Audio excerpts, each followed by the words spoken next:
Live from a grungy kitchen table located in Annapolis, Maryland's scenic and historic capital, it's the Maryland Crabs Podcast. With each episode, your hosts, Tim Hamilton, John Frenay, and the occasional guest will dive in and pick apart the stuff that really matters most to you. We're too lazy to actually solve any of these problems, but we can definitely stir the pot. From schools, politics, parking in the fire lane, to those horrible people who drive BMWs. And here with this week's episode, live from the kitchen table, Tim Hamilton and John Frenay. Hey, it is Thursday and we are back. It is the Maryland Crabs, and there's Tim over there, and there's my dog over there to the right making his jingle with his collar. Yep, I was just saying that he is like our Alfred Hitchcock because you have to listen for the jingle. See, there it is right there. The jingle with his collar. I hear it every morning in your Annapolis Daily Briefing. So I'll be there in the shower listening, and there's the little jingle. There you go again with See? that whole... Sit. There you go again with that whole shower Stupid thing, man. dog. That's something I just don't like to hear. That I shower? Well, no. Most people do. I just don't like to know that... I'm a 2-shower-a-day kind of guy. I'm persnickety, so I like to shower. I like to be clean. Yeah. I shower like I change my sheets once every quarter or so, and that's... I have a great mirror in my shower that I researched all the shower mirrors. You know, just stop this. This is just information that I don't need to know. Let's talk about the podcast, okay? It's Thursday. You're going to be wondering about this. You are going to text me and say, what is that mirror? I am not. I don't want to know about the mirror. I don't want to know about you, your shower habits, or anything like that. Let's just move right on. I love getting off the list because it gets him all nervous. We have our rundown, and then right off the bat, I get him off, and he just glares at me the whole time. This is our second time recording this, by the way, because the first time he got all ticked off at me. That might be true. F your list. Come on, stay on topic. What did we do last week? We did the Commons. We did do the Commons. We did. You did the Commons. Yeah. It was fun. It was great. I met a couple people there that I did not know existed there. That is a young group there of people. It's like a Logan's Run sort of situation. I feel like I had like that little gem light in my wrist. That's why they brought us in there, so they can get that whole senior citizen tax break. You know, it's like the SCORE guys. You know, they hire the old people. I love SCORE. SCORE's fantastic. Like if you guys are starting a business out there, you got to talk to SCORE. Those are retired executives who help people out. But it's like Seattle when you go there. It's like being in Seattle or Portland. It's got that whole feel. It's got the airiness to it, and it's got the high tables that are all rough-hewn wood. And I was just reading an article in the Baltimore Business Journal literally a few minutes ago talking about like these high-rise towers. And they cited the Sears Tower or the Willis Tower in Chicago. What you talking about? As they are now renovating these large office buildings in major cities to have nap rooms and rec rooms. I'd kill for a nap room. And, you know, pool tables and craft beer dispensaries and martini bars and all of these like Google-esque amenities, because it's attracting the tenants that are coming in because the employees want it. And they were saying how that... But don't you feel like people over the age of 40 come in and they see all this stuff, they're like, what the hell is this? You know, I mean, I'd like it, but I mean, it would just kind of throw me for a loop. To a point, but that over 40 crowd, you've got to look at where they are. They're getting ready to retire. So, I mean, they're you know, speak for this. I don't know what you're... Yeah, that whole Mega Millions didn't work out too well for me. But yeah, no, I mean, it's kind of interesting to sit there and see that they're sort of Googleizing him, which is interesting. Well, what's interesting is right before I walked in here, you were texting both Sean O'Neill and myself about the price per square foot for these incredible buildings in Midtown Manhattan and Chicago with nap rooms, and compared that to the rent that people are paying here in Annapolis. And I said, we've got to really sit down and talk about that in an upcoming episode about why these exorbitant rents are being demanded for downtown properties. And maybe we've been picking on the city and the business owners for so long that maybe it's not entirely the city and the business owners' fault, the problems that we have downtown. Well, we should look into that, and that would be one that we will put on our list to definitely do. But I mean, just to give you an idea, the Sears Tower said that during rough times they were, you know, getting $20 a square foot, and now they're up to the mid-30s. Now, this is the premier address in Chicago, one of the premier business addresses in Chicago, and $30 a square foot, and we're talking about a 50% subsidy for the market house at like 17. So I mean, right. That's kind of crazy that, you know, I've heard that we're getting, at one point, downtown Annapolis was close to $100 a square foot. That's nuts. You and I, we've been going back and forth on text all day, and I've been watching the Eastport Forum, too, about there's been a slew of businesses that have gone out of business downtown. Maybe it's normal. That was my comment, was that you see a few of them go under all at once, but maybe that's part of the normal churn. I don't know. You've got the Capital T's is gone out of town. I'm not surprised, though. Like I said, I just didn't imagine all that tea money rolling in, paying that there would have to be a hell of a lot of rent right there at the corner of Compromise and Main Street. You got 1010 Ramen that went out a couple months ago. I love that place. My son loved that place. The Rice Workshop, which I never saw succeeding, is down, but it's coming out, I think, with the same owners with a different concept. That's the one across from Jimmy John's. Right. And then, the Tutti Frutti, which I don't understand how that's still around. Is that the yogurt place? Yeah. I never seen one in there. That's the old Peppers. And out by the mall, Fuddruckers just closed. Oh, they did close? Yep. So they've been. You know what? That's where we decided to do the podcast. Was there? Oh no, that was another website we had for a while there. I don't want to say it out loud. People are still mad. Anyhow, today is the start of early voting, and it goes through the 2nd of November, and the polls are open up from 10 a.m. till 8 p.m., and it's pretty much at the big libraries in Anne Arundel County, as well as the Pip Moyer Rec Center here in Annapolis. So if you go to like Serena Park, Odenton, Crofton, Edgewater libraries. And there's one other one. My daughter takes boxing over at the rec center. She loves it. But they don't have it next week because they need that room for the early voting. Yeah, she probably fights like a girl. She's really scary. Did you see that video I posted? I did. Oh my God. I did. My daughter's very beautiful, and she's got a wicked right cross. She's got her mother's anger. There you go. Well, I don't know. This is one of those things that everyone's looking at the polls so closely and early voting so closely, looking for any hints as to the way things go. And you just never know. I don't think early voting is an indicator, especially not in Maryland, of the way things are going to end up. No, it's not. I mean, typically they say the Republicans will vote a little bit earlier than the Democrats. Democrats are typically a day of. If at all, during midterms. During the day, they say that Republicans vote late, Democrats vote early. I mean, there's all sorts of crazy things, but we'll have to see how it works out. Speaking of Democrats. Well, I was going to say, speaking of Democrats, we have Steuart Pittman is our guest today. That's not what I was going to talk about. I was going to talk about a little bit of dirty pool that I think the Democrats in the area are doing here with their postcard, with their sample ballot. Oh, congratulations, Tim. You've made this episode now very, very awkward. Well, let's be honest. I mean, because I think Ted Cruz did something like that about a couple weeks ago where they had a piece go out and said something urgent, something required, immediate.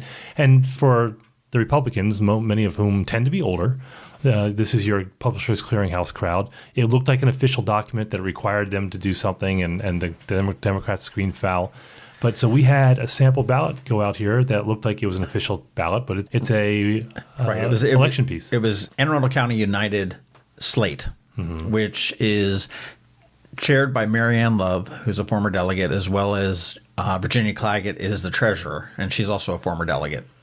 Claggett is the treasurer for Steuart Pittman's campaign, and part of the slate listed every single Democrat that's currently running and then some that haven't run. I mean, Senator Astle was listed on there. There were some people that had run in 2014 that were listed in there.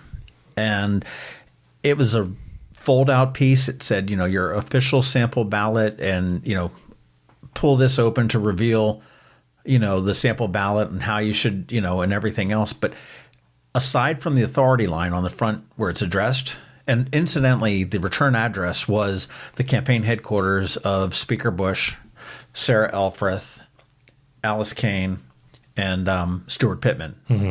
That's their campaign headquarters. It was the return address.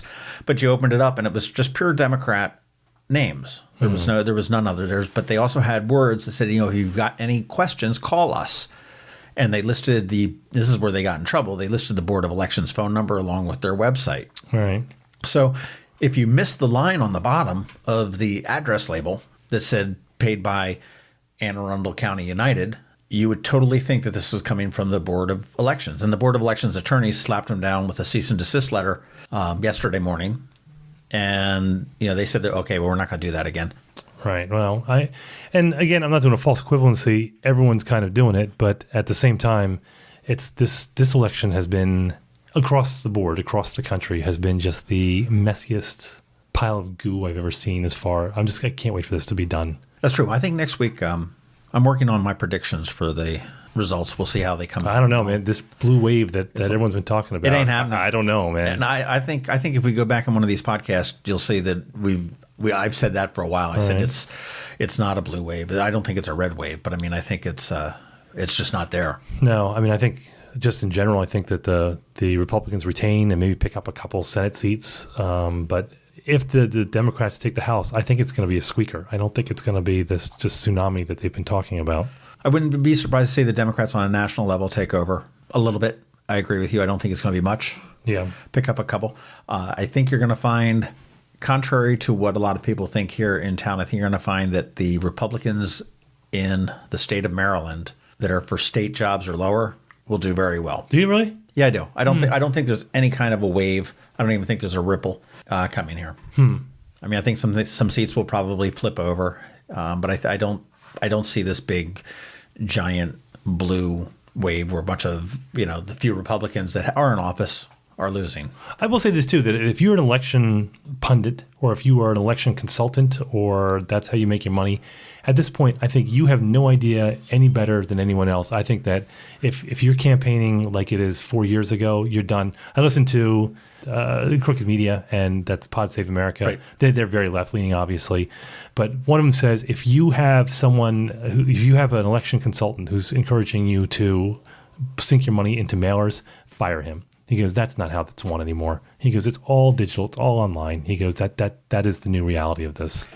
I was talking to a campaign consultant, and she said that the Democrats in general, and I think she was citing Ben Jealous's campaign for the most part, really fell behind the ball going against Larry Hogan, and how Hogan has done just such a great job with the digital. Yeah. I mean, the Facebook, the Twitter, just everything. He's just been right on there, the YouTube videos. And well, the city election, I think if you look at mayoral elections, that's how the last two elections were won, but was online. Yeah. And I think and Trump won that online too. They did a brilliant job. The Trump digital media team did a great job. Yeah. So who are we talking to this week? We're going to talk to Steuart Pittman, candidate for county executive. We had him here when he very first sort of announced, and we wanted to catch up with him. We have talked to County Executive Steve Shue a couple different times, and he's a little bit more of a known quantity. And I thought I would talk to Steuart Pittman to find out what was up, what his thoughts were now that the issues have really developed. There have been a couple different debates and forums and whatnot. And it was a really good conversation. It was. I heard it. Let's get into it. Whether it's Main Street, your street, or any street in the county that we all live in and love and call Anne Arundel, it's a special place. But part of living here is having a bank that provides what you need when you need it. So when your plans and dreams call for a bank, turn to us, your neighbor. We're Severn Bank, supporting the community that supports us. I'm Alan Hyatt, chairman of Severn Bank, and it's our honor to be the bank that serves the people of Anne Arundel County. One thing that we never forget is that as a member of this community, it's our responsibility to be committed to helping you and our county thrive. Like you, we live here, we work here, and we play here. Severn Bank, we're here with you. Online at severnbank.com. Member FDIC, Equal Housing Lender. Severn Bank is a trade name used by Severn Savings Bank.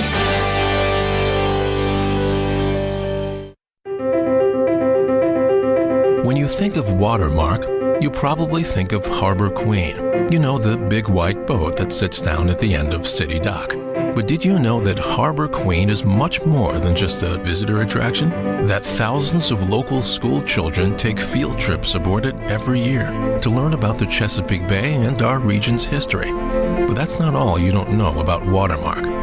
When the Susquehanna River crested, washing thousands of tons of debris into our waterways, Watermark was there, rolling up their sleeves, helping the Annapolis Harbor Master clean up Ego Alley. And when the Annapolis Police Department SWAT team needed a boat to conduct special training exercises on to help protect our waters, they called Watermark. Watermark, making our mark. To learn more about how Watermark is here for our hometown, visit watermarkjourney.com. Good morning. We're here at the Commons again, and this time we are with County Executive candidate Steuart Pittman again. And we last we last talked in February of 2018 as your campaign was really just starting to get off. I don't want to say get off the ground because you'd been doing a lot of legwork prior to, but really sort of becoming visible and everything else. You are really close to perhaps having a baby right now, although you don't look like it. That's been 9 months since we've spoken last, and maybe that will come on November November 6th, which is Election Day. And I do want to. We're gonna talk about Steuart Pittman, who he is, what he hopes to do for Anne Arundel County. We're going to talk a little bit about the campaign and what's been going on, some of the lack of mudslinging as far as I've been seeing. I think you guys have run a really clean campaign. But before we get into that, I just want to throw out all the ways to get in touch with you. And we'll repeat this sort of at the end as well. But the website is pittmanforpeople.com, and that is Pittman. Yep. And the number, it's not the number 4, it's the word 4 spelled out. Right. And that's pittmanforpeople.com. Facebook, you can find him at Steuart Pittman for County Executive, and that is spelled Steuart. And Twitter, it's Steuart_Pittman. And also on Instagram, which I am totally averse to, is Pittman for People as well.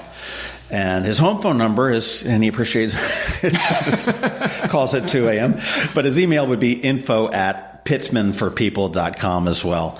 We'll repeat that toward the end if anyone wants to get in touch with and see what's up on social media and the website and find a little bit more detail than you might be able to get right here.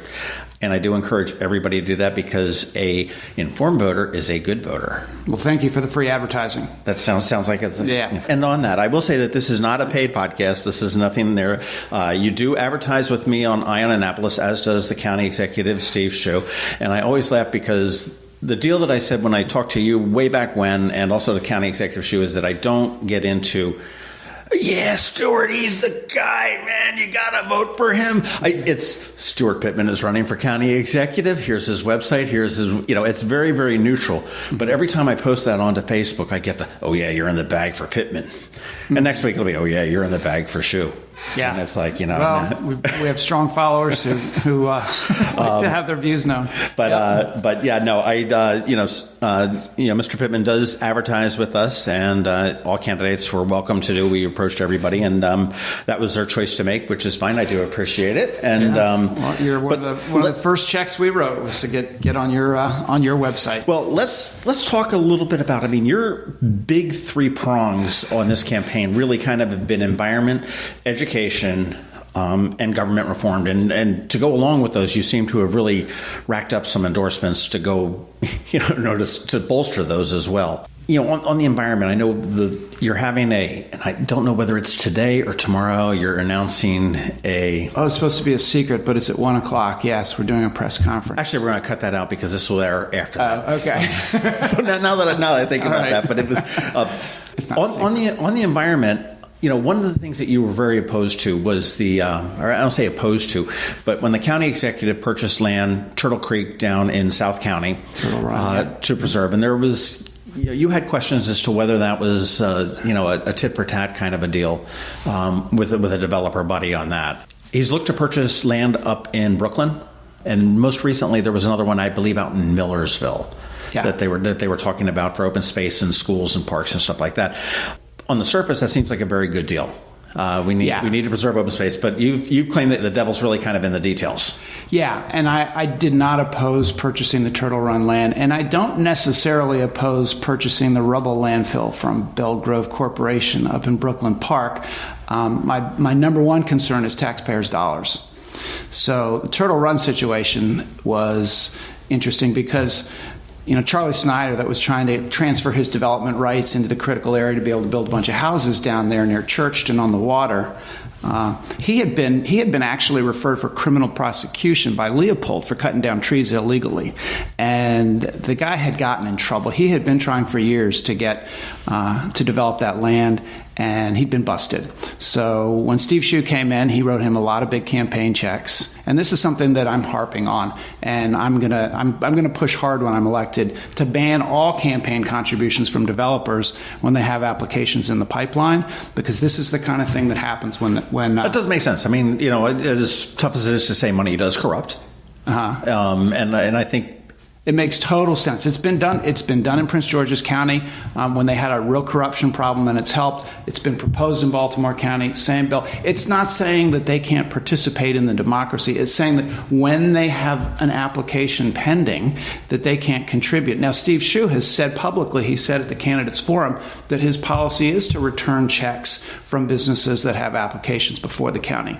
Not done so, but we need to do the ethics reform, I believe, that other counties have done. It's done by the General Assembly, but it's done county by county, that says that just like casinos can't contribute to candidates. Of course, there's loopholes, there's ways around it, but the amount of money that developers put into our political system, into getting the right people elected, is huge. And so back to this Turtle Run thing, though. So Charlie Snyder contributed a fair amount of money and was a bundler. There was $100,000 in developer money that was contributed the same day that Steve Shue's legal team put forth a new theory that you should be able to transfer development rights into the critical area so that Snyder could build his houses. Okay. Unfortunately, after 3 years in court and battles between the community and the county, the Critical Area Commission of the state came in and said no. So now the land cannot be developed in the way he had projected. So now, 3 weeks ago, we bought that land for $2.6 million. Now, one of the things that galls me is the money that we used to buy the land came out of our reforestation fund. The money that developers pay when they cut down trees and they can't find a place to plant them, so it was sitting there. So that hurts, that the guy who cut down the trees illegally gets to walk away with $2.6 million. The other is that the appraisal for that land was based on being able to build the houses, because he kept his appeal alive so that he had a chance to build those houses when nobody knew he never could. So I question what the real value of the land was. We could have saved some money. I think it's good land to preserve. It's next to Franklin Point State Park. Now we have a contiguous open space down there that can be used for passive recreation. So I support the concept. I just don't like the way it was done. And just for my edification, okay, the fund to reforest trees at a developer, and that's a kitty that people will. I just can't build new trees here. I've got to build houses. So here is money, and you plant trees someplace else. Mm-hmm. Okay, so Turtle Run does not need new trees. Well, it needs new trees where Charlie Snyder cut them down illegally. Okay. But I mean, in general, not the whole thing. So not I mean, this is funds that were purchased to acquire it. Now, there's an honest debate over whether or not the reforestation fund money should be used to preserve existing trees. So Severn Scenic Rivers Land Trust has actually gotten some of the county money to do that. And I'm not opposed to that if it's carefully selected land that would otherwise be at risk of development. So if you've got a piece of land that can't be developed, and then you write a big fat check to somebody to save it, then you're really wasting taxpayers' money, in my view. Okay. We've got $8 million. We had $8 million sitting there. Now it's down 2.6, and we may be spending it on other things as well, because there aren't a lot of places to plant trees, and I understand that. Now, the county executive has proposed to solve that problem by going to the state and requesting that private landowners be allowed to plant and get paid to plant, but without a perpetual easement, so a 20-year easement. Okay. So that would mean go plant the trees. We'll pay you to plant the trees out of this fund, but then you can cut them down in 20 years and build. And that could be on your farm. Could be, yeah. It could be on my farm. And then in 20 years, you could decide to say, I want to bring in the bulldozers and do it. So that would be a huge weakening of the Forest Conservation Act, which people have been trying to strengthen at the state level, and which I believe we need to strengthen at the county level, so that we don't cut down the trees to begin with. And it's not, the developers don't like that, but the citizens of the county feel like we've been developing awfully fast. We have areas that we should redevelop. We have vacant malls, practically half vacant malls. Why are we cutting down trees to build development? No, it's a legitimate thing, and I mean there are certain areas of the county that are very, very swiftly developing. I know I had knee surgery a couple of years ago, and I hadn't been up that way on a regular basis up into Crofton area, and coming down that Route 3 to go to a couple doctor's appointments when I had to do follow-ups, I was like, oh my gosh. And it's sort of like Crofton is pissed. Yeah. Crofton folks, I'm sure. Why they not? are fed up. I mean, Route 3 was, you can't have a highway and then keep building on it where cars are coming in and out of the highway all the time. The access to it. It is tough there. I want to talk a little bit about the styrofoam ban. Annapolis City Council just passed the ban on styrofoam recently, a couple weeks ago. The county passed the ban on it, and it was vetoed by the county executive. What are your thoughts on that? I mean, is the styrofoam, is that a huge issue for conservation in the Bay? I mean, obviously it is an issue, but is it that big of a deal? It's a serious issue. We're not going to suddenly have a clean Chesapeake Bay because we banned styrofoam. But the cost to the private sector of the styrofoam ban is minimal compared to the impact that it has on people's psyche and on the Bay. I mean, this stuff doesn't go away, and it crumbles, right. And it's gross. I mean, I know. You know how I know? Because remember those old styrofoam sailboats they used to make? Oh, yeah. Yeah. Yep. My dad bought one. We had one on our pond on the farm, and it sat there throughout most of my life, and it crumbled. Just little tiny little balls. So we had this styrofoam pollution all over it. That was because of this stupid boat that had crumbled, and you can never get rid of it. You can't clean. It's really hard to clean up. But no, I think that, and particularly one of the big arguments that Steve Shue made against banning the styrofoam and why he vetoed it was that it would be expensive in our schools to switch to styrofoam. And I just think that if we don't do it, the kids are going to demand it, because the kids are smarter than we are on this stuff, I believe, and they care more about the environment because it's their future environment. But it sends a signal to the kids, and it sends a signal to the parents and everybody when our school system says we're going to go green. We're going to stop using this stuff. It's funny you talk about kids being smarter. I remember the story about and I'm trying to remember what state it was in, but the young student, elementary student, had attended this health class, and they were talking about the health benefits of juice and natural food and everything else like that. Yeah. And she went to her teacher and said, well, why do we have... And I can't remember if it was Coke or Pepsi, so go ahead and sue me, whoever it was. But it was, why do we have those in our vending machines? Yeah. And the teachers was like, good point. Yeah. And they went to find out that Coke had a deal with the state to provide that. I mean, there's nothing nefarious there other than wanting to get their product there, and kids liked it. But it was just, and again, it was out of the mouths of babes that turned around and said, no, well, this is not something that we need to have here in schools, which I thought was kind of interesting. I mean, I think it was politically not so smart of Steve to veto that. That when that came out on our Facebook page, it was one of the most widely spread messages that we've had. And it really does. When you're a restaurant owner, but you're also county executive, and you say that we need to go with the styrofoam lobby on this, they lobby. I've been talked to by the styrofoam folks. They lobby hard, and come on. Yeah. No, let's get smart. Let's listen to the voters for. I hear you there. Environmentally, what do you think that you could do as county executive that would give the biggest bang for the buck in our environment, and whether that includes the Bay or just reforestation or whatnot through the county? Well, the first thing that I'll do is support the watershed restoration programs that we're doing. I mean, if Steve Shue's reelected and he gets his majority on the council, we can assume that he's going to fulfill the promise that he made in his campaign and do what he tried to do in his first months in office, which was to repeal the funding for stormwater management. So we lose the money, then we lose the programs. And so we're going backwards many years. So preserving that is one. Another is that we have these WIP goals that we're supposed to meet for cleaning up the Chesapeake Bay. And we're required to meet those goals, the EPA, the courts. We don't have even an environmental policy director in Anne Arundel County to oversee the work of, there are 5 agencies that are all working on environmental issues at some level, and nobody is setting the goals. And fortunately on the environment we have goals because we're required to set them, our WIP goals, and we're entering phase 3, and it tells us where we should be by 2025, and it's very specific. But who's overseeing that for the county and making sure that our departments are doing what they need to do? Who's telling inspections and permits you have to comply with the state erosion and sediment control laws so that all of this dirt, every time we have a construction site, doesn't end up in our rivers? Nobody's doing that. So one is we're going to hire an environmental policy director who will work in the county executive's office. Most counties our size have a whole department of the environment. We're going to start with at least one person who will ride herd to be able to coordinate else. the other departments there that have that to meet those goals. And a forest conservation bill that is stronger than the state bill is another. I really believe that working towards no net loss of forests is going to not only help our environment, but it's also going to it's going to be a tool that we can use to limit some of the development that people are trying to stop now.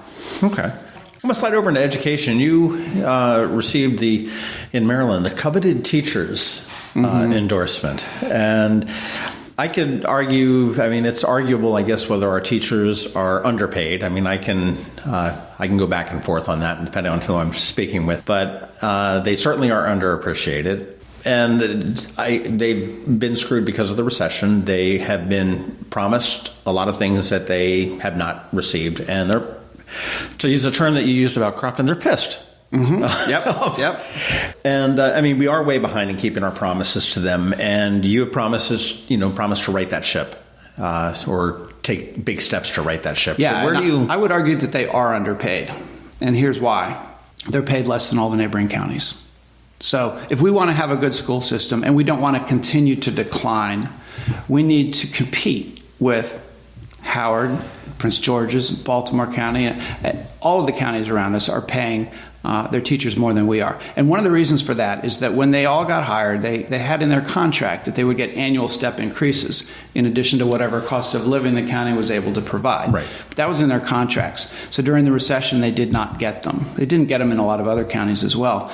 But the other counties restored them when the economy improved, and our economy is in great shape. I mean, our tax revenues are increasing by over $50 million a year. So we've got money coming in, and we can prioritize our teacher pay, and we have to, because as they leave, and they're leaving for other counties. We're losing a lot of the good ones, a lot of the best ones, and our student population is growing. It's growing even faster than our overall population. So well, here's a question for you. Why do you think the student population is growing? I know when the recession came in, the student population boomed because you've got a lot of exodus out of the private schools.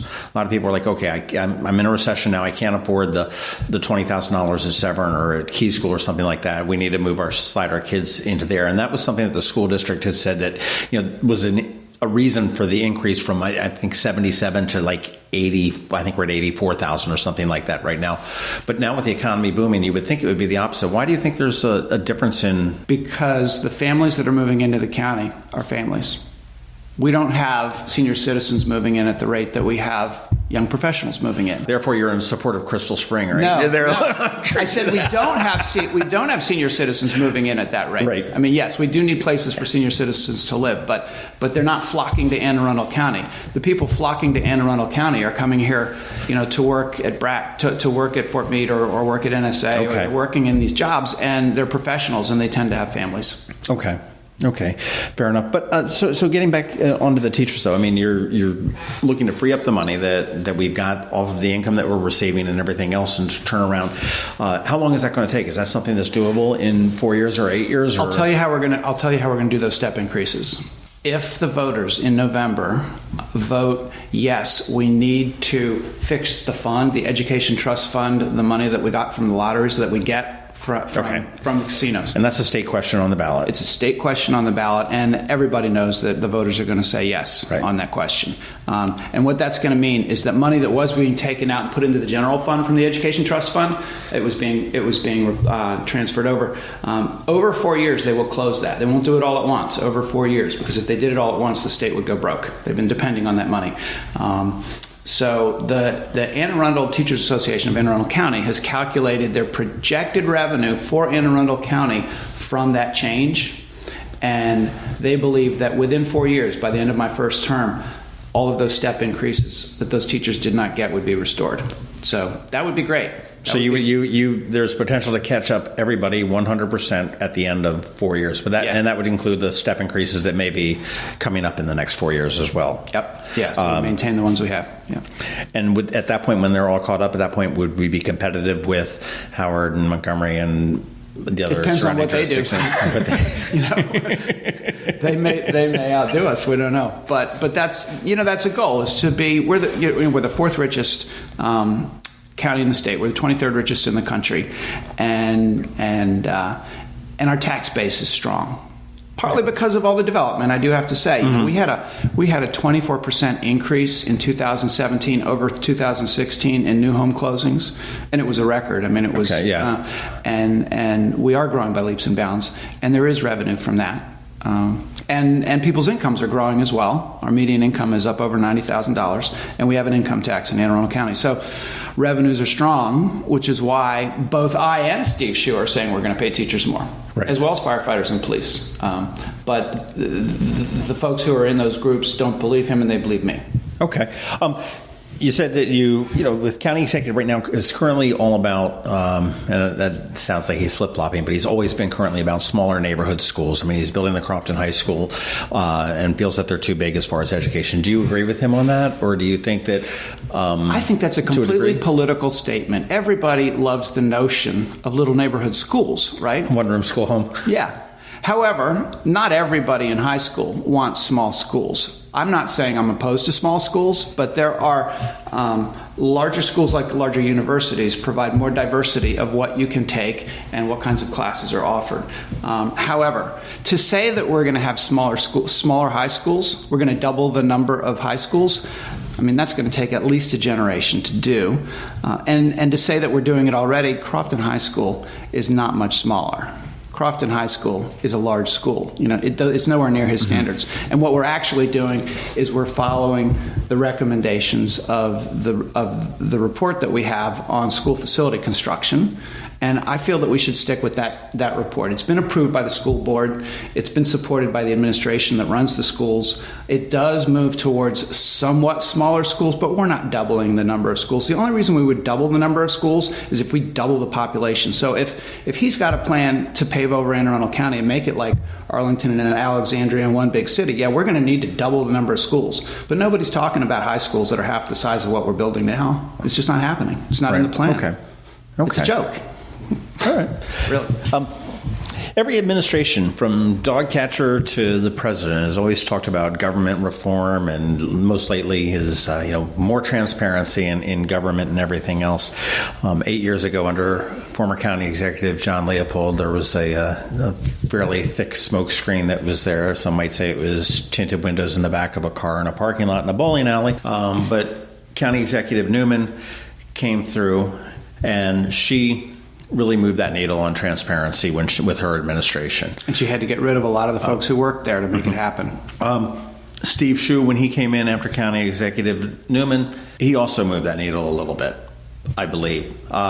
You're looking at me going like, what are you talking about? Which that's exactly my question. I mean, where are you going to move the needle when you get elected? So Steve Shue did come in, and about a month after he took office, John Leopold wrote a letter to the Capitol.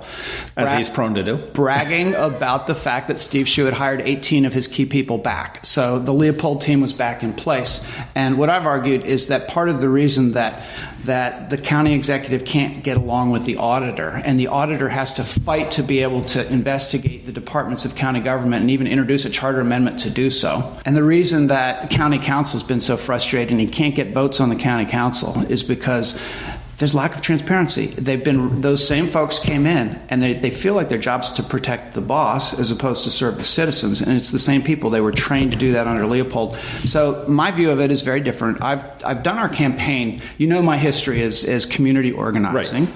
And I've done our campaign in a way that's very grassroots. We've had 16 small area meetings in 16 small area planning areas of the county, and these are meetings where people come in. We get between 25 and 80 people. They say what they think ought to be done in the county. We put it up on butcher paper. We look at the old small area plan and the recommendations from it, none of which there was never any monitoring, never any updates on progress towards those goals. So people are, of course, frustrated by all of that. But what everybody says is they wish they had more information about what's going on in the county. So if there's a developer who's got a project in the pipeline, why is it that the county's map online, you can't click on and get the actual applications and the status of the application so you know where you can intervene? Why is it that our 311 system isn't like Prince George's and many other counties where it all goes online and you can look at how many people have called about that pothole, or you can look at a lot of data about the community? And so what I've done is I brought with me at these meetings a guy who does this work. He's an expert from around the statewide. He's an expert. He actually runs the stat office in Prince George's County, and at the end of the meeting he stands up and he explains to people what could be done online, where we could have websites for each of their communities where they can click and they can look at the progress towards goals that were set by that community. And it's not just community neighborhood progress that we're talking about, that we need transparency and we need goals. It's every department of county government. If it doesn't get measured, it doesn't get done. And if you don't publicize the information, then there's no accountability. The citizens can't hold you accountable. So I would love, for instance, to have those 1,000 people who came through the safe stations. Let's have some statistics on where they went for treatment, whether they qualified for treatment or didn't qualify, whether they chose not to continue, what is the real status? It's a gold mine of information, but if we don't put it out there where everybody can see it, including the providers of the services, we don't really do a very good job of solving the problem. So when I say transparency, I'm talking about a method of governing that is based on setting goals and making plans and sharing the information so and looking back and accountable. Yeah, that's funny you talked about the safe stations. It was one of the things that I always said with the public schools, that they've got the STEM program, which is a wonderful program that they have. And I know 4 kids that went through the STEM at South River that once they got into college have moved out of STEM, out of those types of disciplines.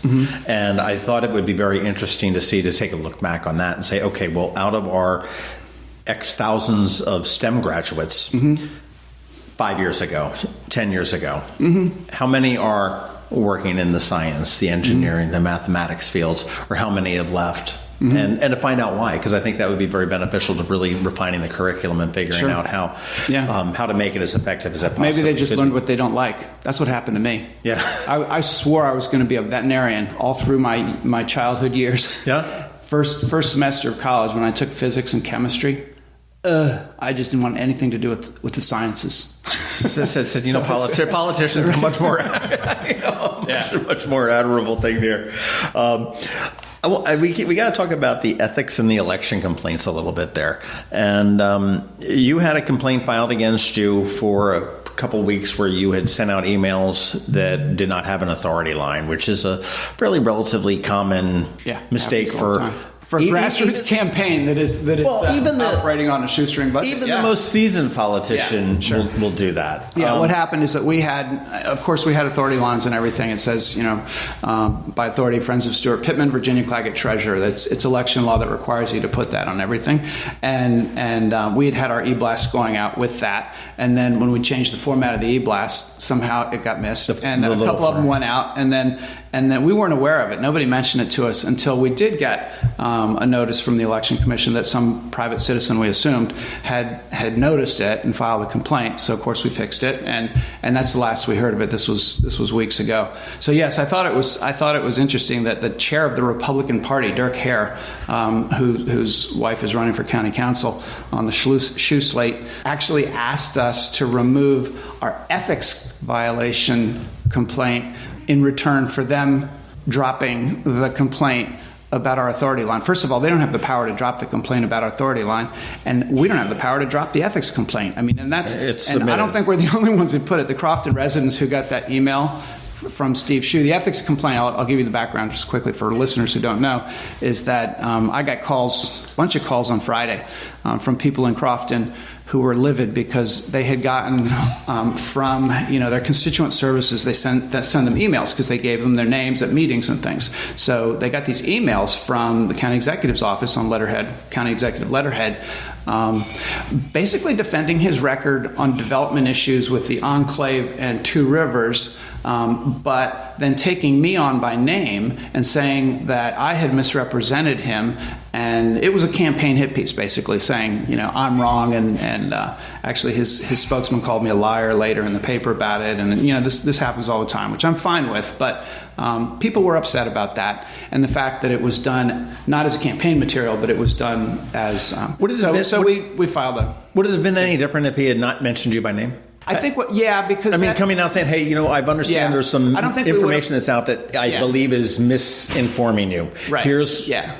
Well, yes, because that did happen, and we did not file any complaints. That happened up in Crofton. To Crofton residents, he said, ignore people who are using it for political purposes. So he didn't directly name me, but it was pretty clear. And he sent notices on county letterhead he sent notices in Mayo about his record that referenced the election and politics. And then he sent notices to all of the groups that endorsed me, the police, the teachers, and the fire, basically arguing that he's been very generous with the raises and, don't listen to, all the politics in the election year.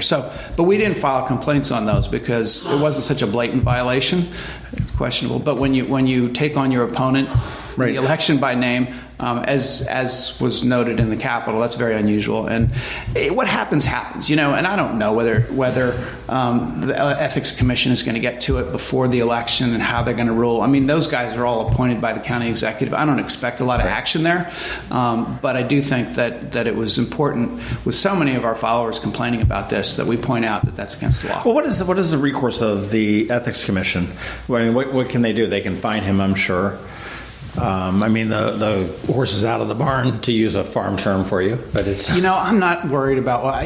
that's just not my concern. We're trying to run the race, get back to the issues. We just needed to note, and we needed to stop, to be honest, this practice of using... It takes away people's faith in their local government when they start getting stuff from the county executive on letterhead trashing his political opponent. It's just, how am I going to come into office and regain people's trust when that kind of stuff's going on? Well, I've got to say that the two of you guys have both run a fairly clean campaign so far.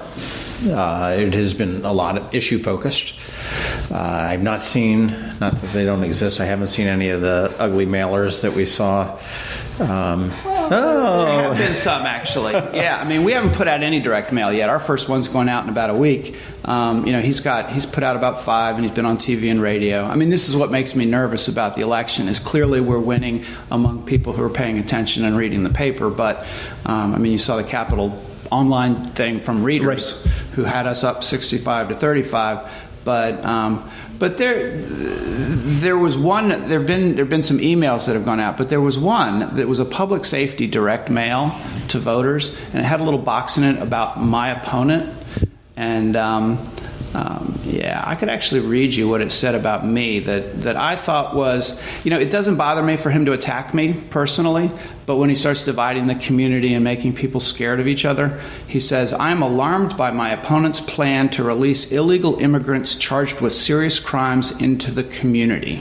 That's and that's the detention program. There is no plan to do that. Right. I'm not sure. He might be referring to the fact that, yes, when Donald Trump was elected, Steve Shue signed a contract to take the 130 beds at the low security ordinance detention facility and rent them to ICE as a place to keep people who are awaiting their hearings. And those are not dangerous criminals. If they were, they'd go to jail. This is not jail. Right. These are people who, most of whom were looking for sanctuary here, and they come from all over the country. There were dads that were separated from their kids in Texas in our facility here. So I don't think that's a great program for us to be involved in. I think it makes people in our immigrant community believe that we're trying to lock them all up, which isn't the case, and I hope it's not the case. And so I had proposed that instead we talk to the nonprofits that do addiction rehabilitation, and we do what some other jurisdictions have done, and use that space as a place for them to operate and have partnerships with the local nonprofits doing that. They've said their biggest problem in expanding their services is that nobody wants it in their backyard. So we've got a bunch of them at Crownsville, and thank goodness the Crownsville community embraces them. But nobody's going to complain about putting it at ordinance. And it's a fairly new building, and it's separated. It's dormitory style, and it's separated from the rest. So from the rest of the population. Yeah, it's a great idea. That does make sense. And the NIMBY, the NIMBY attitude is unbelievable. I know when they tried to put a methadone clinic up in Derek Fink's area, it was, you would have thought that they were, putting one. I know the opposition to the marijuana dispensaries, which personally I think medical marijuana has a place, and but people have this presumption that it's like a bunch of drug dealers hanging out. Yeah, and the folks in North County have a point that in every the cities where I've worked in the past, Chicago and Des Moines, and overseen work, community organizing, and others, there are neighborhoods that get dumped on. And local government figures that let's tell that methadone clinic that's where they should go, because we know there'll be a lot of opposition if it's in my neighborhood, that kind of thing. And so they have a point that a lot of those services are all in one area, and they're trying to turn their neighborhood around. And so it's understandable, but we need to be smart about figuring out where we can provide these services. Affordable housing is another one. Yep. Workforce housing. Yeah, we got to have it somewhere. Oh yeah, I mean we need homes for our teachers and our firefighters and our cops and everything else as well. There. Well, I mean, as you look at the voter registration numbers for Anne Arundel County, the Democrats should have almost a slam dunk here. They've got 42% of the registered voters in the county.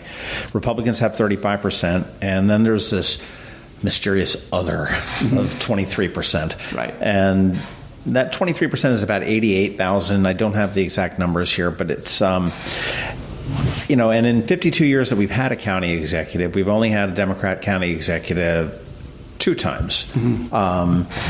What is your secret sauce? I mean, what's your secret sauce to win this? The last time a Democrat was elected was 1998. It was Janet Owens, and she was from a South County farm family running against an incumbent Republican, sounding familiar, whose name was John Gary, who had, as we said, pissed off the teachers and was funded by largely in development money, and she beat him by 16 points. So there are a lot of factors that go into who votes and how they vote and whether it's a big turnout year for one side or the other. They talk about a blue wave, but we also have a Hogan effect in that Hogan is very popular in this county. Sure. The community college poll showed Hogan at 76 approval back in the spring, Shue down at 41%, 35-point spread between them. So I'm running against Steve Shue. I'm not running against Larry Hogan. But we don't know which way that's going to, whether the Hogan effect of people liking him is going to counteract the blue wave. I don't know. Anne Arundel County voters, to me, are a lot like American voters. We are split down the middle. The county is a lot like a microcosm of America. We got urban, rural. We got our own Rust Belt. We got suburban. True. So the formula isn't complicated in my mind. I mean, maybe it is in the people who do the numbers. I don't worry about that. I talk to voters, but when I go around all these communities first forums that we're holding, I hear a similar message, and they're good people who live in this county. They want to help their neighbors. They're doing great work all over the county. And if we just keep appealing to the better side of people and say, this is a wonderful place, we need to keep the natural beauty of Anne Arundel County. We need to take care of the people who live here. We need to have good schools. We need to have good public safety. We need to protect our environment. We win the election. Simple to me. Right. Although we do have to reach those people, and that's where money comes in. And that's the part of politics that's very frustrating. When you're taking on the whole, right now, it's the political establishment of the county. And you have this sort of pay-to-play system where the county executive has so much power. The charter gives the county executive so much power that the business community of Anne Arundel County is very nervous about having their name show up on my campaign finance report. So I'm raising money from people who care about the issues, and we've done great. We've raised almost $600,000, and I'm very proud of that. But when you're up against a couple of million, it's harder to get your paid media out there. It's not unheard of. All you need to do is to look to New York in the last. It's doable. It's easier to do in a small community. So if it were just an Annapolis election, there's one newspaper that everybody reads, and people talk to each other because it's small. Anne Arundel County, there are a lot of areas of the county people don't read the Capitol. They have 2 different media markets, for TV, sure. and it's not one community, it's many communities, so it's tougher to campaign without money. Well, that's the difficulty, I guess, of being wedged in between 2 major metropolitan cities there. That's there. All right, so last chance. Here's your chance. What do you want our listeners to know about Steuart Pittman? What why are we voting for you come November 6th? Regardless of people's politics, and I call myself an old-fashioned Democrat. My dad worked for JFK. My grandfather supported FDR, and I sit around with farmers half the time. I'm on the board of Farm Bureau, and I'm the only Democrat in the room practically. So, I understand where people are coming from. I believe on both the urban, the rural, and lots of different, from my experience community organizing all around the country. I kind of get it that people are frustrated with a lot, and to me, what we have to do is to restore faith in government, that people have been told that government is the source of all our problems, especially at the national level. But if we start locally and people remember that government is teachers and firefighters and police, and that government can be part of solving problems, not the whole solution, but part of solving problems, and does it well, then I'm doing my job. And if I leave this office in 4 years or 8 years and people feel better about Anne Arundel County government, then I've done my job. And I think that the fact that I've not had a career as a politician, I've been a business person, I've run nonprofits, and almost everything I've done has been identifying a problem. We talked last time about retired racehorses going to slaughter. Right. So we did a market-based solution to that problem, a national solution with $1 million a year budget nationally, and we've got thousands and thousands of people for profit retraining racehorses for second careers. That's the kind of solution that I love, and I think that we got a lot of issues in Anne Arundel County, and we got to look at them that way, and we can't make politics out of every one of them. Well, early voting actually began this morning at 10 a.m., and if you need to register, if you've never registered, or you need to change your registration, which would be an address or a party or something along those lines, you can do it at early voting, right? Yep. Yeah, it's a great system. Go do it there. Early voting does run through November 1st, and you can vote at most of the larger libraries in the county, which is Crofton, Edgewater, Glen Burnie, Odenton, Severna Park. And in the Annapolis area, it's at the Pip Moyer Rec Center, which is the city's recreation center on Hilltop Drive. If you want to vote absentee ballot, if you are maybe at school, if you're going to be out of town traveling, spending the mega millions that you won a couple weeks ago on the island in Tahiti and quite haven't changed your address yet, you can do that. You can request a ballot by mail, but that has to be done by October 30th. And if you're comfortable with requesting that ballot being delivered to you electronically, you can do that as late as November 2nd. So if something crazy comes up in your life and you find, oh shit, I can't vote. Did you say that? I'm glad it was you, not me. Yeah, what? You're going to bleep that out, yeah? No, we can let a shit fly. That's fine. You started it with the pissing them off, so right. That's if something changed in your life, you can get an absentee ballot by November 2nd. Election day is about a week and a half from now. It's on November 6th. Polls will open at 7 a.m. They'll remain open until 8 p.m. And do remember that as long as you're in line by 8 p.m., you will get a chance to vote. Don't let anybody tell you otherwise. And I would say that visit ionannapolis.net for voting information. We have a post that's pinned to our front page with all the links and information there as well. And before we leave, and I did say I had the last question for you, but barring any barriers whatsoever, money, political will, logistics, time, the composition of your council or whatever, there are zero barriers.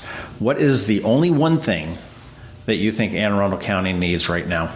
And the smart-ass answer would be a new county executive.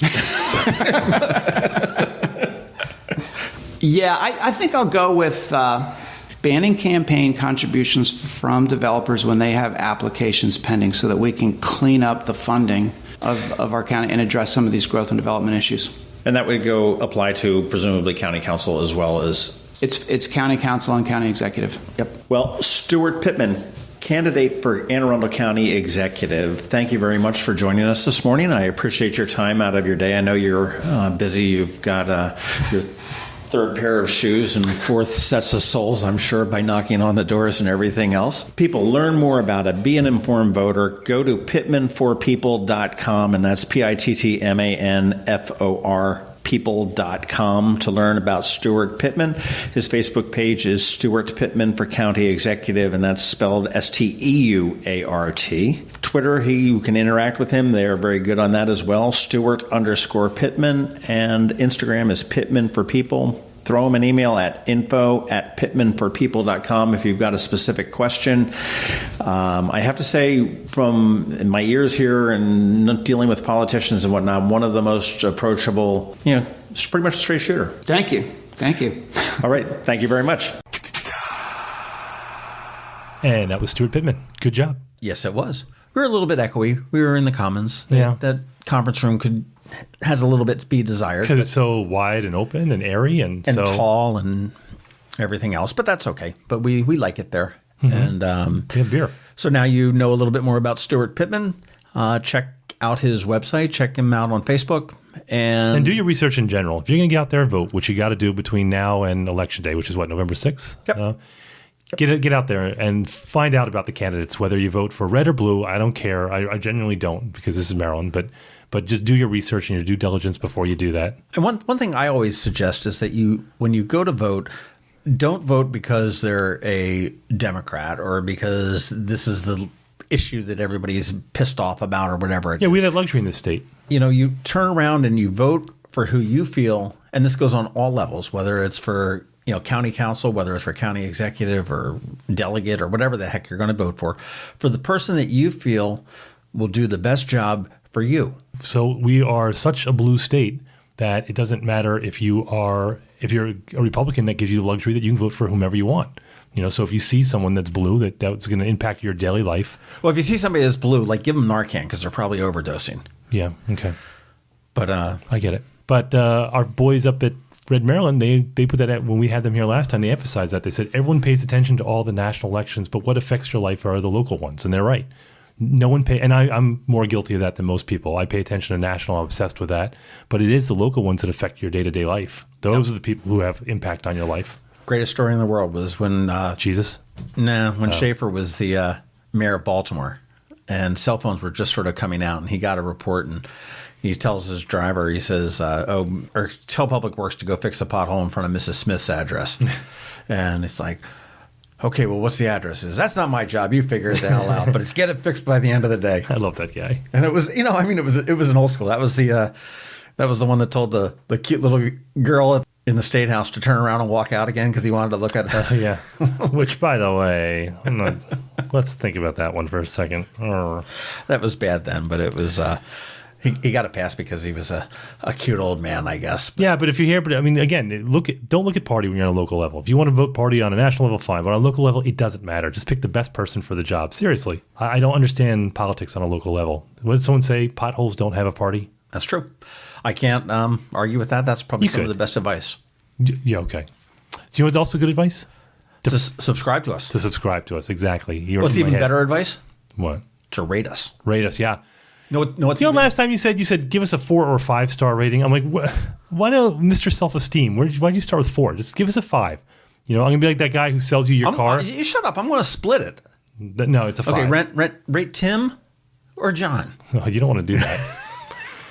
So you get it, whatever your device of choice is, you get in there, you subscribe so that every episode that comes through, because we've had a lot of crab cakes come through lately. I talked to my neighbor David Lasher last week. He's a Libertarian candidate for the 3rd District. That was a good talk. You've had a bunch of crab cakes lately. I did. I'm doing another one actually with Admiral Frank Thorpe, and he's running the USS Sioux City commissioning, which is going to be happening right after the election. Mm-hmm. And I'm going to be talking with him actually tomorrow morning. And I'll have a crab cake up over the weekend. Yeah, you don't want to miss any of them. So when you subscribe, they're all delivered to your phone, your Android, your iPhone right away, so you're not going to miss anything. You also want to find us on Twitter. We're at MD Krabs Podcast. John is at Annapolis. I am still off Twitter, and it's killing me. On Facebook, we have a page and we have a group. You can find us on YouTube. You can find us on activate us in Alexa, on Alexa Skills. You can listen to us there. Where else? We're on Spotify. We're on... Email. We got this email thing. Yes, info@themarylandcrabs.com. It's fantastic. We're everywhere. Pretty much. And subscribe to the Annapolis Daily News Brief. I do listen to that every day in the shower.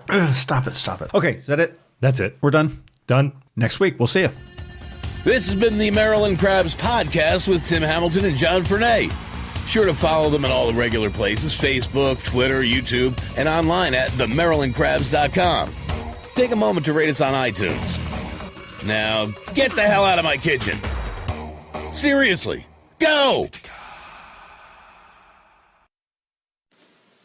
You're still here? It's over. Go home.